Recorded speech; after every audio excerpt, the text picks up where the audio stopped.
Hi అండి, నమస్తే.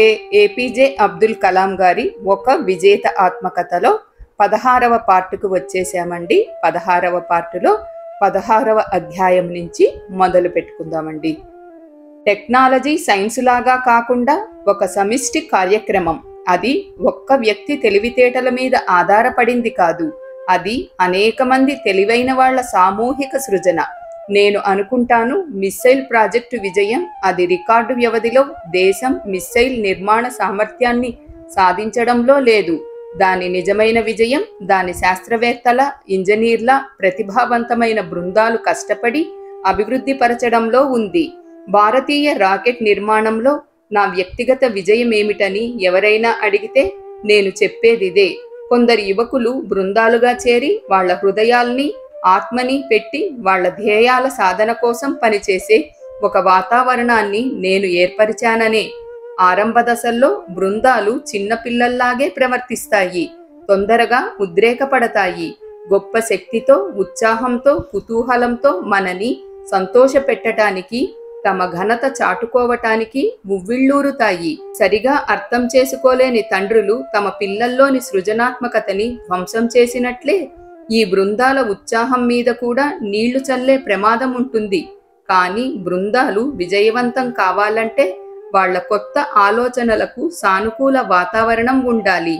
నేను నా వృత్తి జీవితంలో వివిధ స్థలాల్లో అటువంటి సవాళ్లనెన్నింటినో ఎదుర్కోవలసి వచ్చింది.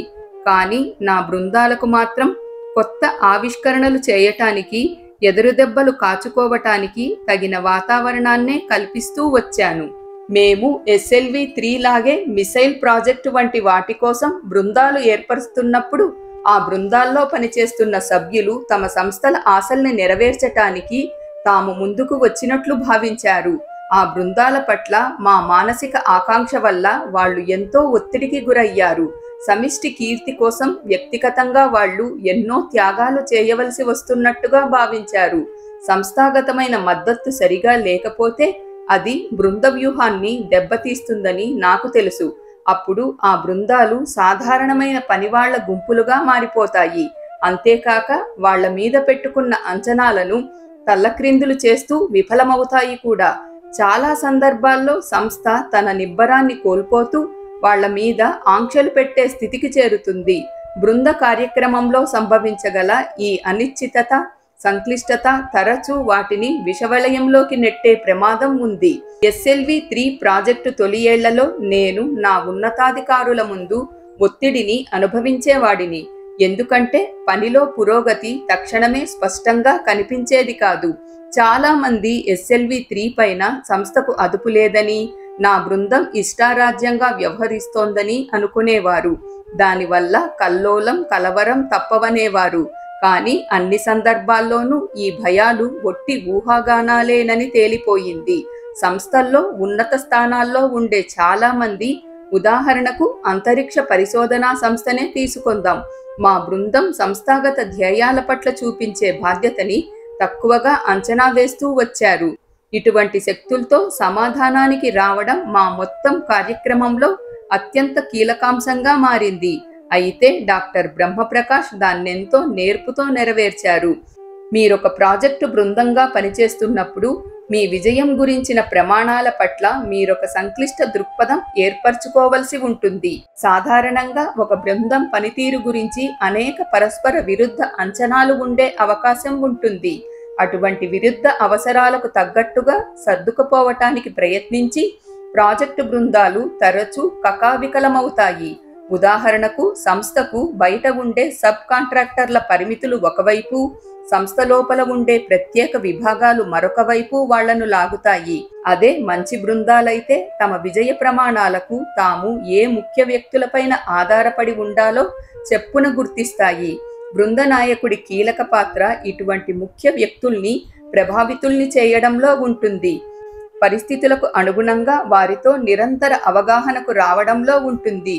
ఇక ఏదైనా అంశం బయటి వాళ్లకి నచ్చకపోతే అదొక దురదృష్టకరమైన అంశమే. కానీ మంచి బృందాలు అట్లాంటి దురదృష్టాన్ని దరిచేరనీయవు. SLV-3 బృందం తమ విజయ ప్రమాణాల్ని తామే రూపొందించుకున్నారు. మా ప్రమాణాలు ఎలా ఉండాలో, మా అంచనాలేమిటో, మా ఆశయాలేమిటో మేము స్పష్టపరుచుకున్నాం.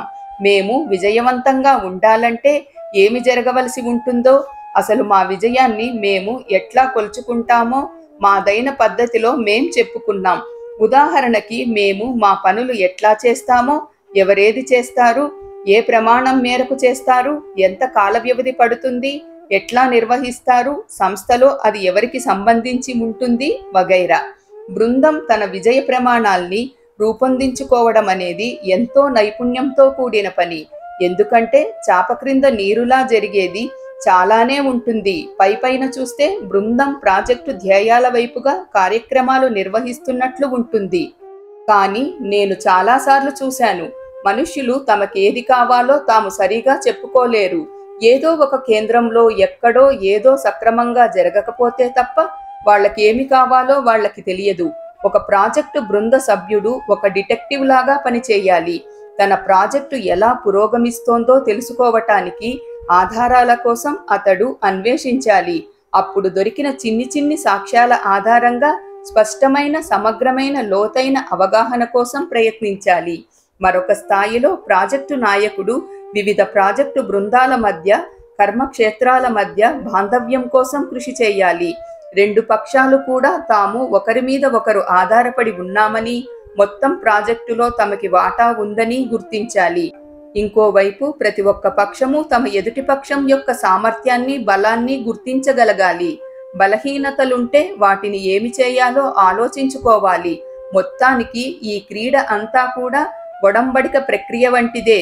అంటే ప్రతిపక్షము తన ఎదుటి పక్షం పట్ల ఎటువంటి అంచనాలను కలిగి ఉందో ఒప్పందానికి రావడం, అలాగే ఎదుటివారి పరిమితుల గురించిన యథార్థాన్ని అర్థం చేసుకోవడం, తమ విజయ ప్రమాణాలేమిటో తెలియజెప్పుకోవడం, తమ సహ సంబంధానికి కొన్ని సరళ సూత్రాలని నిర్వచించుకోవడం, అన్నింటికన్నా ముఖ్యం అది సాంకేతిక స్థాయిలో, వ్యక్తిగత స్థాయిలో తమ సంబంధాల్లో స్పష్టత కోసం ప్రయత్నించడం, తద్వారా భవిష్యత్తులో రాగల దుష్పరిమాణాల్ని నివారించడం. మిస్సైల్ ప్రాజెక్టులో శివదాను పిళ్ళై ఆయన బృందం ఈ రంగంలో కొంత విశిష్టమైన కృషి చేశారు.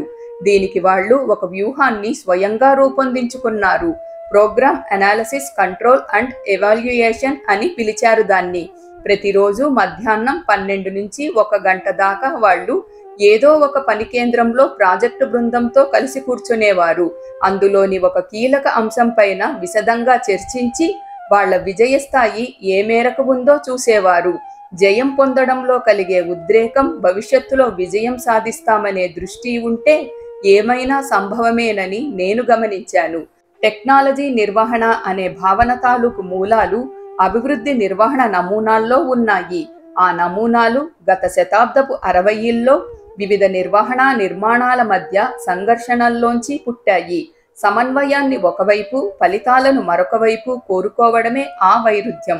ప్రాథమికంగా 2 రకాల నిర్వహణా పద్ధతులున్నాయి. మొదటి పద్ధతిలో ఉద్యోగిని ఆర్థిక వనరుగా చూడటం, రెండవ పద్ధతిలో ఉద్యోగిని సంస్థాగత వనరుగా చూడటం. నేను ప్రతిపాదిస్తున్న నిర్వహణ ఉద్యోగిని సాంకేతిక వనరుగా చూస్తుంది. మొదటి నిర్వహణ పద్ధతి ఉద్యోగుల స్వాతంత్ర్యానికి విలువనిస్తే, రెండవ పద్ధతి వాళ్ల మీద ఆధారపడటాన్ని గుర్తిస్తుంది. నేను వాళ్ళు పరస్పరం ఆధారపడడాన్ని గుర్తిస్తాను. మొదటి నిర్వహణ పద్ధతి వ్యక్తిగతమైన చొరవను ప్రోత్సహిస్తుంది. రెండవ పద్ధతి సహకారాన్ని కోరుకుంటుంది. కానీ నేను పరస్పర ఆధార సంయుక్త కృషిని కోరుకుంటాను. అందులో వివిధ శక్తులు చేరువ కావడం, వ్యక్తులు, వనరులు, టైం షెడ్యూళ్లు, వ్యయాలు ఒకదానికొకటి అనుసంధానం కావడం ఉంటుంది. భావనాత్మక స్థాయిలో ఆత్మ సంతృప్తి తాలూకు నవ్య మనస్తత్వ శాస్త్రాన్ని ప్రతిపాదించిన వాళ్లలో అబ్రహం మాస్లో మొదటివాడు. యూరప్లో రుడాల్ఫ్ స్టీనర్ మరియు రెగ్ రెవాన్స్ ఈ భావనను మరింత అభివృద్ధి పరిచారు. అక్కడ వ్యక్తిగత అధ్యయనం, సంస్థాగత పునశ్చరణ ఉంటాయి. ఆంగ్లో జర్మన్ నిర్వహణ తత్వవేత్త మేఘాకర్ బౌద్ధ ఆర్థిక శాస్త్రాన్ని ప్రవేశపెట్టాడు. చిన్నదే సుందరమైనది అనే భావనకి కర్త ఆయనే. భారత ఉపఖండంలో మహాత్మా గాంధీ తృణమూల స్థాయి సాంకేతిక పరిజ్ఞానాన్ని ప్రస్తుతించాడు. మొత్తం వ్యవహారం అంతటికీను వినియోగదారుడే కేంద్రంగా ఉండాలన్నాడు. జేఆర్డి టాటా ప్రగతిచోదక మౌలిక సదుపాయాలను ఆకాంక్షించాడు. డాక్టర్ హోమీ జహంగీర్ భాభా ప్రొఫెసర్ విక్రమ్ సారాభాయి ఉన్నత సాంకేతిక ఆధారిత అణుశక్తి అంతరిక్ష కార్యక్రమాల్ని నొక్కి చెప్పారు. వారి విశ్వాసాల్లో ప్రకృతి నియమాలైన సమగ్రత, ప్రవాహశీలత ఉన్నాయి. డాక్టర్ భాభా ప్రొఫెసర్ సారాభాయిల అభివృద్ధి తత్వశాస్త్రాన్ని మరింత ముందుకు తీసుకువెళ్లి డాక్టర్ ఎంఎస్ స్వామినాథన్ భారతదేశంలో సస్య విప్లవానికి శ్రీకారం చుట్టారు. ప్రాకృతిక నియమమైన సమగ్రత దానికి ప్రాతిపదిక. డాక్టర్ వర్గీస్ కురియన్ పాడి పరిశ్రమలో విప్లవం ద్వారా శక్తివంతమైన సహకారోద్యమాన్ని అభివృద్ధి చేశారు. ప్రొఫెసర్ సతీష్ ధావన్ అంతరిక్ష పరిశోధనలో ధ్యేయోన్ముఖ నిర్వహణ భావనని అభివృద్ధి పరిచారు.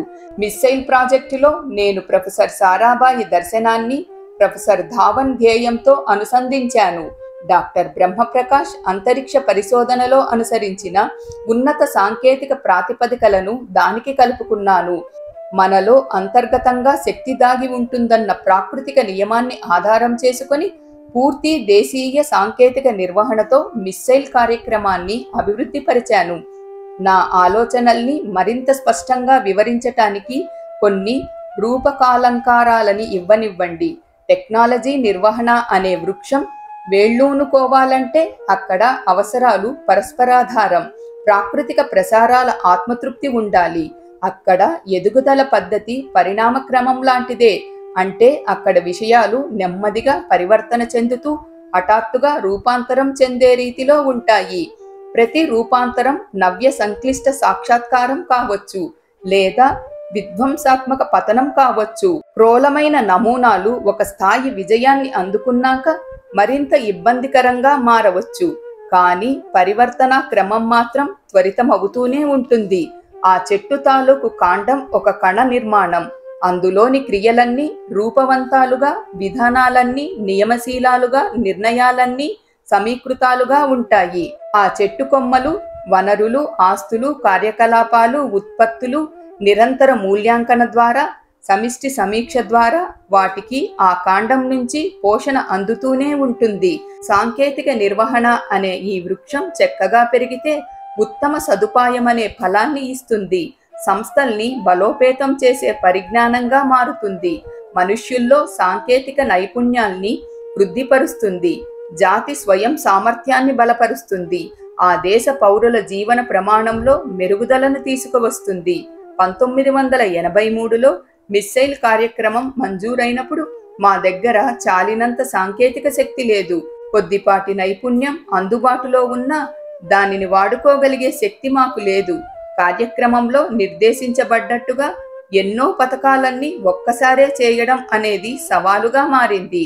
అప్పుడు 5 రకాల మిస్సైల్ వ్యవస్థల్ని మేము ఒక్కసారే అభివృద్ధి చేయవలసి ఉంది. సహజంగానే ఇందుకోసం ఉన్న వనరుల్ని సక్రమంగా పంచుకోవాలి. ప్రాథమ్యాలని నిర్ణయించుకోవాలి. పనివాళ్లని పెంచుకుంటూ రావాలి. అంతేకాక ఆ కార్యక్రమంలో 78 మంది భాగస్వాములుండేవారు. వారిలో 36 సాంకేతిక కేంద్రాలు, 41 ఉత్పత్తి కేంద్రాలు. వాటిలో ప్రభుత్వ రంగ సంస్థలున్నాయి, ఆయుధ కర్మాగారాలున్నాయి, ప్రైవేటు పరిశ్రమలున్నాయి, వృత్తి నిపుణుల సంఘాలున్నాయి. ఇవి కాక ప్రభుత్వ తాలూకు సువ్యవస్థ బ్యూరోక్రసీ ఉంది. ఇటువంటి కార్యక్రమాన్ని నిర్వహించుకోవటానికి సముచితమైన నమూనాని మా అవసరాలకు, సామర్థ్యాలకు తగ్గట్టుగా రూపొందించుకోవాలనుకున్నాం. ఎక్కడెక్కడో అభివృద్ధి పరిచిన ఆలోచనలను తెచ్చుకున్నాం. మా బలాలుగా గుర్తించిన వాటిని అన్వయించుకున్నాం. అలాగే మేం లోబడి ఉండవలసి వస్తున్న పరిమితులకు అనుగుణంగా మమ్మల్ని మేము సవరించుకున్నాం. ఏమైతేనే మా సహకార ప్రయత్నాలు, సముచిత నిర్వహణా వ్యవస్థ మన ప్రయోగశాలల్లో, ప్రభుత్వ సంస్థల్లో, ప్రైవేటు పరిశ్రమల్లో దాగి ఉన్న ప్రతిభను నిరూపించటానికి సహకరించాయి. మిసైల్ కార్యక్రమం యొక్క సాంకేతిక నిర్వహణ తత్వశాస్త్రం మిసైళ్ల అభివృద్ధికి మాత్రమే పరిమితం కాదు. అది విజయం పొంది తీరాలన్న జాతీయ ఆకాంక్షకు ప్రతినిధి. ప్రపంచం ఇంకా కండబలంతోనో ధనబలంతోనో శాసించబడకూడదన్న చైతన్యానికి సూచిక. నిజానికి ఈ 2 బలాలు కూడా సాంకేతిక సామర్థ్యం ద్వారానే ప్రసరిస్తాయి. సాంకేతిక ఆధిక్యత కలిగిన జాతులు మాత్రమే స్వాతంత్రాన్ని, సార్వభౌమత్వాన్ని అనుభవిస్తాయి. టెక్నాలజీ మాత్రమే గౌరవిస్తుంది. నేను ముందే చెప్పినట్లుగా టెక్నాలజీ సైన్సులాగా కాక ఉమ్మడి కార్యక్రమం. అది ఏక వ్యక్తి ప్రతిభ మించి పెరిగేది కాదు. అది అనేక ప్రతిభలు పరస్పరం ఇచ్చిపుచ్చుకుంటూ ఒకరినొకరు ప్రభావితం చేసుకోవడంలోంచే పెరుగుతుంది. మిస్సైల్ కార్యక్రమం ద్వారా నేను ప్రయత్నించిందిదే. 78 మంది సభ్యులు కల దృఢమైన భారతీయ కుటుంబం ఒకటి తను కూడా మిసైళ్లను తయారు చేయగలదన్నదే. మన శాస్త్రవేత్తల జీవితాల గురించి, వాళ్ల కాలాల గురించి ఎంతో ఊహాగానం, ఎంతో తత్వశాస్త్రం నడుస్తూ ఉంటుంది. కానీ వాళ్ళు ఏ దిశగా ప్రయాణించాలనుకున్నారో, వారు చేరిన చోటికి ఎలా చేరారు అన్న దాని గురించి మాత్రం ఉండవలసినంత పరిశోధన ఉండదు. ఒక మనిషిని కావటానికి నేను పడ్డ వేదనని మీతో పంచుకోవడంలో బహుశా ఇటువంటి ప్రయాణం గురించిన ఆలోచనని మీకివ్వటానికి ప్రయత్నించాను. మన సమాజం తాలూకు ఆధిపత్య ధోరణిని ఎదిరించి నిలవటానికి కనీసం కొందరు యువకులనైనా అది సన్నద్ధం చేయగలదని ఆశిస్తున్నాను. మన సాంఘిక నిరంకుశత్వం హీనలక్షణం. అది మనుషుల్ని బహిరంగ సన్మానాలకు, సంపదకు, ప్రతిష్టకు, హోదాకు, పదోన్నతికి, తమ జీవనశైలి పట్ల ఇతరుల ఆమోదాన్ని కోరుకోవటానికి అలవాటు పడేలా చెయ్యటం. ఈ లక్ష్యాల్ని జయప్రదంగా అనుసరించటానికి వాళ్ళు మర్యాద, మప్పితాల తాలూకు సమగ్ర నియమ నిబంధనల్ని నేర్చుకోవలసి ఉంటుంది. ఆచారాలతో, సాంప్రదాయాలతో, మర్యాదలతో పరిచయం చేసుకోవలసి ఉంటుంది. ఈ విధమైన ఆత్మ అపజయ కార్యక్రమమైన జీవన విధానాన్ని నేటి మన యువత ఎంత తొందరగా మర్చిపోగలిగితే అంత మంచిది. భౌతిక ఆస్తుల కోసం, పారితోషికాల కోసం పనిచేసే సంస్కృతిని తక్షణం వదిలిపెట్టాల్సి ఉంది. సంపన్నులు, శక్తిమంతులు, విద్యాధికులైన వాళ్ళు తమతో తాము సమాధాన పడటానికి సంఘర్షణ పడుతున్నప్పుడు నేను అహ్మద్ జలాలుద్దీన్, ఇయదురై సోలోమోన్ వంటి వారిని గుర్తు చేసుకుంటాను. ఏ ఆస్తులు లేకపోయినా వాళ్ళెంత సంతోషంగా ఉండేవారని. కోరమాండల్ తీరంలో శంఖధ్వానాల మధ్య ఇసుక తిన్నెలపైన నిజంగా సంపన్నులు కొందరు మహాత్ములు జీవించారు. ఆ ఇసుక తిన్నెలపైన సంచరించిన రాజాదిరాజుల ఆస్తులివే. ఒక నేతలుంగి, చేతనొక దీపం, పట్టు విరిగిన పాతలోట. తమకి ఆధారపడటానికి ఏమీ లేకుండానే వాళ్ళంత భద్రతను ఏ విధంగా అనుభవించారు? నేననుకుంటాను వాళ్ళు తమ పోషణని తమలోంచే చేదుకున్నారని. వాళ్ళు తమ ఆంతరంగిక సంకేతాలపైన ఎక్కువగాను, నేను పైన ఉదహరించిన బయటి గుర్తులపైన తక్కువగాను ఆధారపడ్డారు. ఆంతరంగిక సంకేతాలంటే ఏమో మీకు తెలుసా? మీరు వాటిని నమ్ముతారా? మీ జీవితాన్ని నియంత్రించగల శక్తి మీ చేతుల్లోనే ఉందా? నేను చెప్తున్నాను వినండి. బయటి ఒత్తిళ్లు మిమ్మల్ని నిర్వీర్యుల్ని చేయటానికే ప్రయత్నిస్తాయి. వాటి మీద ఆధారపడి మీరెంత తక్కువగా నిర్ణయాలు తీసుకోగలిగితే మీ జీవితం అంత మంచి జీవితం అవుతుంది. మీ సమాజం అంత మంచి సమాజం అవుతుంది. దృఢమైన అంతరంగ ప్రచోదితులైన నాయకులు ఉన్నందువల్ల మొత్తం జాతి లాభపడుతుంది. తనకై తాను ఆలోచించగలిగే పౌరులున్న చోట, తమని తాము తెలుసుకొని తమని తాము నమ్ముకునే మనుష్యులుండే దేశమున్న చోటే, దృఢమైన అంతరంగ ప్రచోదితులైన నాయకులు ఉన్నందువల్ల మొత్తం జాతి లాభపడుతుంది.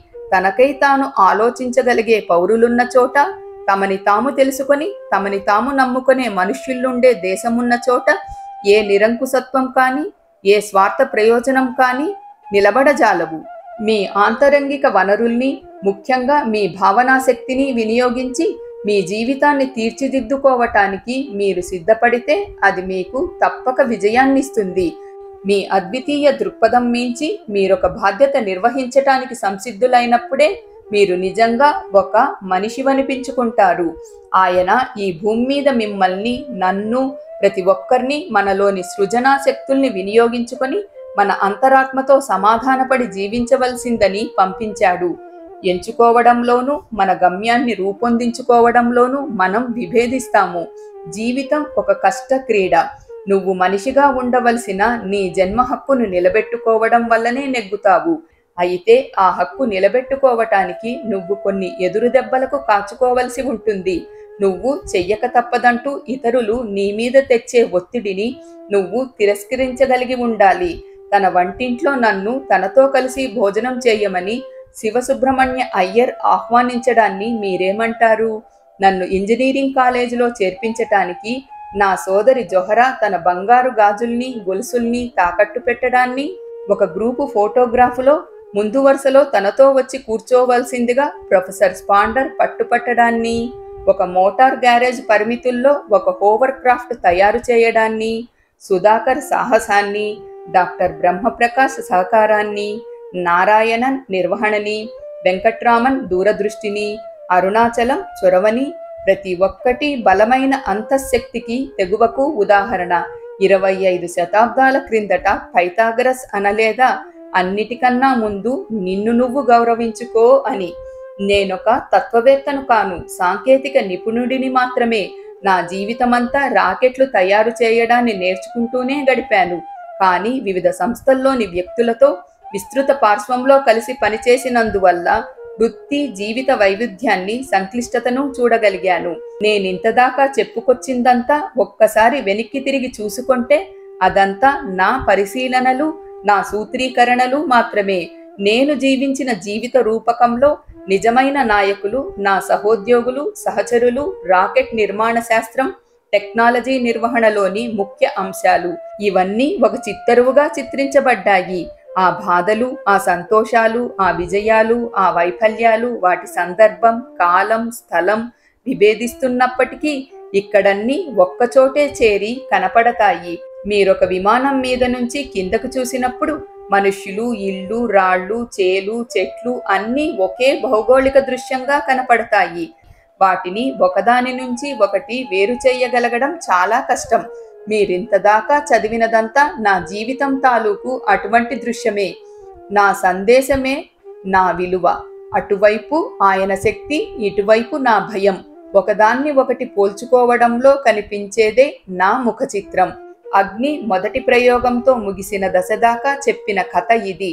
జీవితం కొనసాగుతూనే ఉంటుంది. మనం 900 మిలియన్ల మందిమంతా ఒకే జాతి అనుకొని ఆలోచిస్తే మనమన్ని రంగాల్లోనూ పురోగమించగలం. నా కథ రామేశ్వరం దీవిలో, మసీది వీధిలో 100 ఏళ్లకు పైగా జీవించి అక్కడే మరణించిన జైనులాబ్దీన్ కొడుకు కథ. తన అన్నకు సాయం చేయటానికి వార్తాపత్రికలు అమ్మిపెట్టిన పిల్లవాడి కథ. శివసుబ్రహ్మణ్య అయ్యర్ ఎదురై సోలోమోన్ పెంచి పెద్ద చేసిన విద్యార్థి కథ. పాండలై వంటి ఉపాధ్యాయులు బోధించిన అభ్యాసి కథ. ఎంజీకే మీనన్తో గుర్తించబడ్డ సైంటిస్టు కథ. చరిత్ర పురుషుడైన ప్రొఫెసర్ సారాభాయితో తీర్చిదిద్దబడ్డ ఇంజనీర్ కథ. వైఫల్యాలతో, ఎదురుదెబ్బలతో పరీక్షించబడ్డ శాస్త్రవేత్త కథ. ప్రతిభావంతులు, దీక్షాపరులైన ఒక విస్తృత వృత్తి నిపుణుల బృందం సహకారం పొందిన నాయకుడి కథ. ఈ కథ నాతోనే ముగుస్తుంది. ఎందుకంటే ప్రాపంచికార్థంలో నాకెవరూ వారసులు లేరు. నేనేదీ కూడబెట్టలేదు, ఏదీ కట్టుకోలేదు, ఏమీ సంపాదించుకోలేదు. కుటుంబం లేదు, కొడుకులు లేరు, కూతుళ్ళు లేరు. ఈ మహత్తర భూమిలో నేనొక బావిని. ఇక్కడి లక్షలాది బాలబాలికల్ని కన్నారా చూసేవాణ్ణి. తోడుకోవచ్చు వాళ్ళు నా నుంచి అనంతమైన దివ్యత్వాన్ని. బావినీరు చేదుకొని చల్లుకున్నట్లుగా ఆయన అనుగ్రహాన్ని వాళ్ళు అందుకోవచ్చు. నన్ను ఇతరులకొక ఉదాహరణగా చూపించుకోవాలని నేను అనుకోవడం లేదు. కానీ కనీసం కొందరైనా ఉత్తేజం పొందవచ్చు. ఒక ఆత్మిక జీవితంలో కనవచ్చే పరమ సంతృప్తి వంటిదేదో ఇక్కడ చూడవచ్చు. భగవంతుని నిర్ణయమే మీ వారసత్వం. నా ముత్తాత అవుల్, నా తాత ఫకీర్, నా తండ్రి జైనులాబ్దీన్ ద్వారా ప్రసరించిన రక్తరేఖ అబ్దుల్ కలాంతో ఆగిపోవచ్చు. కానీ ఆయన అనుగ్రహం మాత్రం ఆగేది కాదు. అది అనంతం. ఇక్కడితో 16వ అధ్యాయం పూర్తయిపోయిందండి. ఈ 16వ అధ్యాయంతో కలాం గారి ఒక విజేత ఆత్మకథ కూడా పూర్తయిపోయిందండి. ప్రతి ఒక్కరు కూడా కలాం గారి ఆత్మకథను తెలుసుకోవాలండి. ప్రస్తుతమున్న యువతే కాకుండా రాబోయే తరాలు వారు కూడా ఆయన ఆత్మకథను తెలుసుకోవాలి. ఎందుకంటే కలాం గారు ప్రతి ఒక్కరూ వాళ్ళ జీవితంలో ఎదగటానికి ఉపయోగపడే విషయాలను తన ఆత్మకథ ద్వారా తెలియచేశారు. ఎన్ని కష్టాలు వచ్చినా, ఎన్ని నష్టాలు వచ్చినా, ఎటువంటి పరిస్థితులనైనా ఎదుర్కొనే ధైర్యం వస్తుందండి ఆయన ఆత్మకథను తెలుసుకుంటే. కాబట్టి ప్రతి ఒక్కరు కూడా ఆయన ఆత్మకథను తెలుసుకొని ఎంతో కొంత లాభపడతారని ఆశిస్తూ థ్యాంక్ యూ.